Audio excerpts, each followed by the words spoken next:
glória, glória ao Pai, glória ao Filho, glória ao Espírito Santo de Deus. Amém. Sabe, irmãos, enquanto nós estávamos aqui louvando e adorando, o Senhor ele circulava aqui entre nós. Glória a Deus. Elias, vem pra cá, mano. Enquanto nós louvávamos, não se preocupe que aí enquanto nós louvávamos e adorávamos, Elias, o Senhor ele circulava por aqui. Ele andava aqui, ele estava aqui Glória na a sala. Deus, aleluia. Ele estava aqui tocando na Acontece gente, ele teu nome, estava Senhor. tocando em corações aqui. Aleluia. E ele falou assim: tem filhos, filhas, que essa semana pensaram em desistir. Glória a Deus. Oh, Senhor. Mas eu estou aqui, essa noite, Fala, Deus. para trazer a fortaleza de novo para as suas vidas. Glória a O Deus, Senhor aleluia. fala: não Pai. desiste, não desiste, não desiste, não desiste. Ainda que o caminho esteja apertado, ainda que as circunstâncias sejam controversas do que você pensa, não desiste. Vai dar certo. Eu creio. Aleluia. Em nome de Jesus. Glória a Deus. Amém. Bem, nós vamos iniciar a palavra com Salmos 32. Quem quiser acompanhar na Bíblia, Salmos 32. Você, irmão, tá nada? Tem mais coisa aqui em cima. Salmos 32. Ó, segura a chave. Salmos 32. Vamos ver o que o Senhor ele quer falar aos nossos corações nessa noite. Cadê a minha?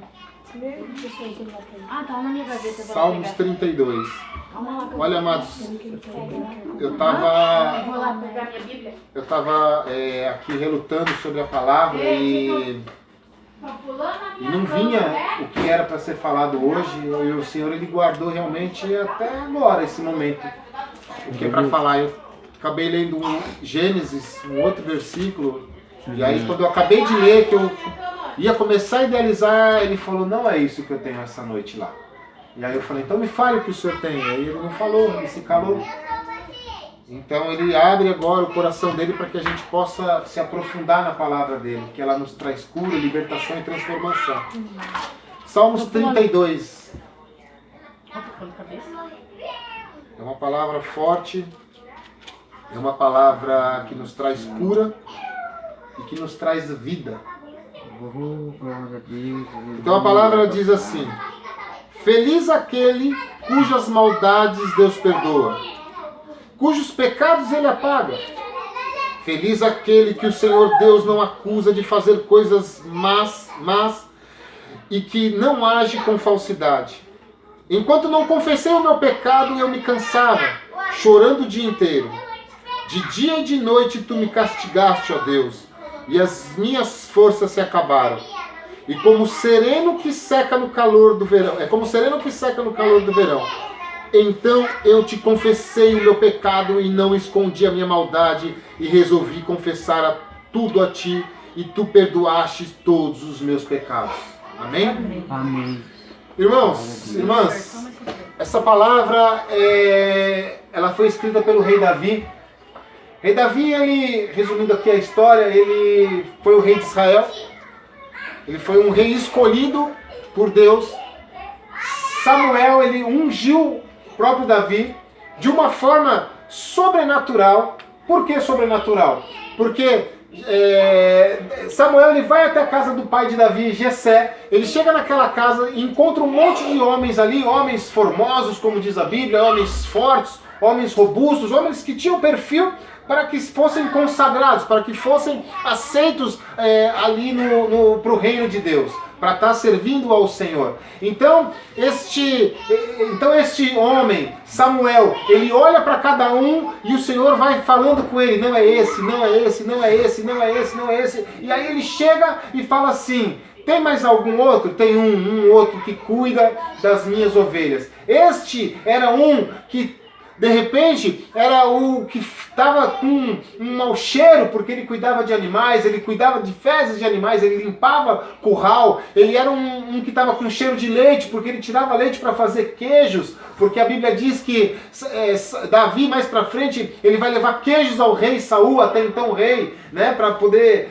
alimentar o seu rei. Então ele deveria fazer queijos também ali, ele trabalhava com laticínios também, então ele devia ter aquele cheiro de leite, aquele cheiro de trabalhador, de curral, né? Quem já esteve dentro ali de um pasto sabe como é aquele cheiro de leite, aquele cheiro, né, de esterco. Então ele devia ter aquele cheiro, e o pai, os irmãos, os filhos, os irmãos, a mãe, tinham vergonha dele ali, talvez. A gente não pode, a Bíblia não afirma isso, mas a gente pode tirar como uma lição isso. Então ele fala assim, não, tem mais um sim, ele está lá cuidando das ovelhas. Então Samuel ele fala assim, chama esse. Quando chama, o Senhor fala, é esse que eu quero que você unge. Ele vai lá e derrama um azeite, porque Davi ele passa a ser segundo o coração de Deus, segundo a quem Deus escolheu, segundo quem Deus ungiu para que fosse rei daquele povo. Então ele assume o reinado depois de acontecer diversas situações, ele chega como rei de Israel, e no decorrer do seu reinado, ele comete alguns erros, como nas nossas vidas nós também cometemos erros, e isso é normal, isso não vou dizer que é louvável, porque não é louvável nós errarmos, mas é natural da nossa humanidade, da nossa carnalidade, a gente ser um falho pecador. Mas ele era o quê? Ele era segundo o coração de Deus, ele sabia que ele errava, automaticamente ele se ajoelhava e falava, Senhor, me perdoe. Senhor, o que foi que eu fiz hoje? Senhor, eu rasgo meu coração, eu rasgo as minhas vestes. E aí o Senhor derramava o perdão sobre ele, jogava no mar de esquecimento, como a Bíblia diz, e ele confessava, pedia o perdão, e o Senhor, vida que segue. Glória a Deus. Então, quando Davi, a Bíblia diz que Davi, uma certa tarde, ele acaba de tirar um soninho, ele vai até a sacada, ele encontra uma mulher linda, maravilhosa, tomando um banho. Ele vai, ele cobiça aquela mulher, e aí ele peca no coração com aquela mulher, manda que aquela mulher ela viesse até os seus aposentos. Ele tem relações com aquela mulher, ela vinha de um período de purificação pós-menstrual. Então nós já podemos entender que depois de um ato de uma relação com a mulher pós-menstrual, há um índice enorme de ser gerado um neném, né, de ela ficar grávida. Então essa mulher, o que acontece, ela realmente fica grávida.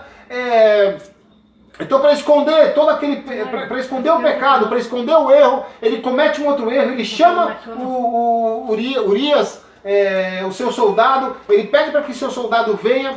Aí ele faz o seu soldado beber para que ele fosse na casa com a sua mulher, e aí eles tivessem relação, ele poder esconder embaixo do tapete o erro dele. Mas o Senhor, ele é o Senhor e Salvador, ele está de olho em tudo, ele não permite que isso aconteça. Urias, ele não entra na casa da sua mulher, ele dorme lá de fora. No dia seguinte ele pede para o rei para que ele volte para o combate lá com os soldados, para que ele pudesse ficar na linha de frente, porque ele era um soldado fiel. Então ele volta, e aí Davi comete o segundo erro, porque é assim que acontece nas nossas vidas. Nas nossas vidas, quando a gente comete um erro, a nossa vida vira uma avalanche, porque a gente quer esconder um erro em cima do outro erro, em cima do outro erro, em cima do outro erro. Então o rei Davi, ele faz o quê? Ele pede para que, ele escreve uma carta, pede para que coloque aquele soldado na linha de frente da batalha, para que ele fosse assassinado formalmente, casualmente, mas não era pedido do rei Davi. Para quê? Para que o erro dele lá atrás, o primeiro, não fosse aceso. Ótimo, maravilha, um plano perfeito, deu certo. O rei Davi coloca ali o soldado ali, o general coloca o soldado na frente, o soldado é morto, beleza, acabou, não tem mais problema. Mas aí é o seguinte, os olhos do Senhor, a Bíblia diz que está sobre a terra. Aí o que acontece? Batseba tem aquele filho, passa-se um tempo, aquele filho fica muito doente. Davi, ele abre um jejum enorme, ele fica ali sem comer e sem beber água, ele fica para que Deus pudesse dar a vitória para ele, para que Deus pudesse restaurar tudo aquilo. Mas o Senhor sabia que aquilo era um fruto de erro. O Senhor sabia que aquilo era um fruto do pecado. O Senhor sabia que aquilo era um fruto que não era de bênçãos, era um fruto que ia trazer maldição. O que o Senhor faz? O Senhor tira a vida daquele neném. E depois, o que acontece? Rei Davi casa-se com Batseba.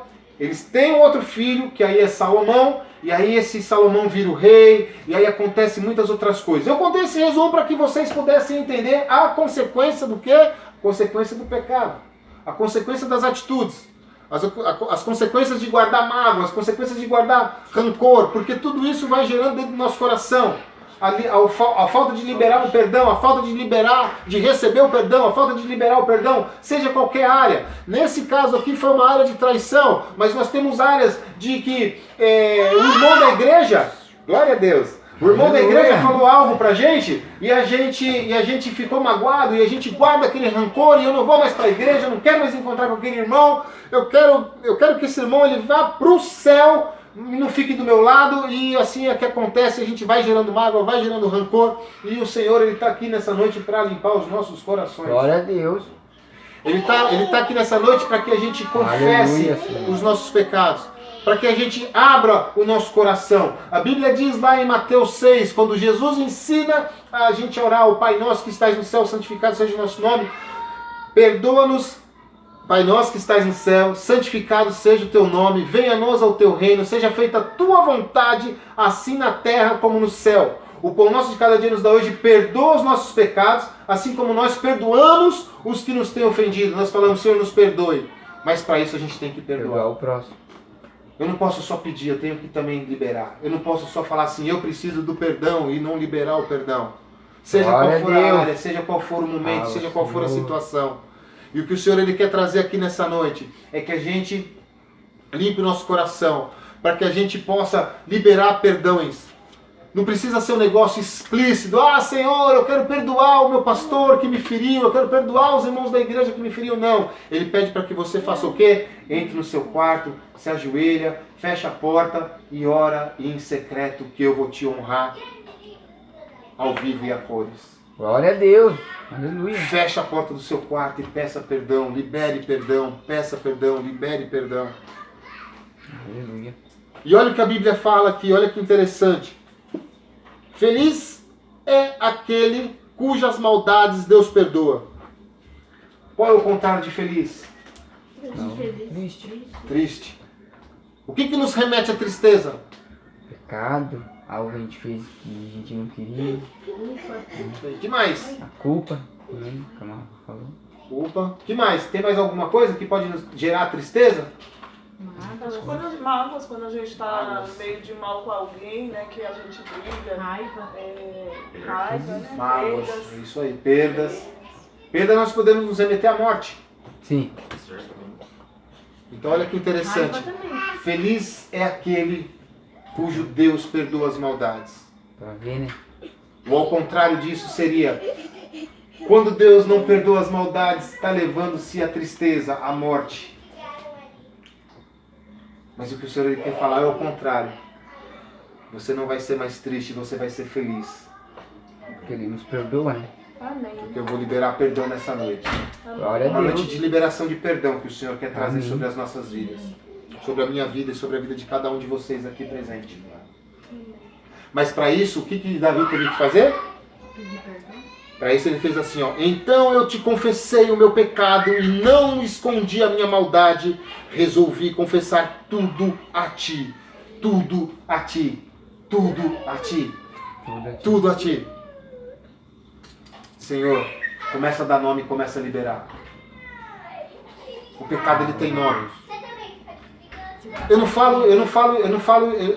estou remetendo aqui a nada falando de traição, como foi a história do rei Davi. Eu dei um exemplo da história do rei Davi. O que eu estou dizendo aqui é de pecados que a gente comete no nosso dia a dia. É de mágoas que a gente traz no nosso coração de dia a dia. E isso vai nos trazendo um pesar, isso vai nos trazendo um cansaço. E a Bíblia está nos dizendo isso. Enquanto não confessei o meu pecado, eu me cansava. Enquanto eu não falei, eu me cansava. Eu estava desgastado. Eu estava parecendo que estava acabado. A partir do momento que eu confessei, eu fiquei feliz. O Senhor perdoou os meus pecados. E tudo voltou a ser como era antes. O Senhor, Ele quer trazer de novo a vida e a vida abundância nesse lugar. Glória a Deus. Para que a gente possa viver, a gente tem que morrer. Para que a gente possa viver, a gente tem que morrer.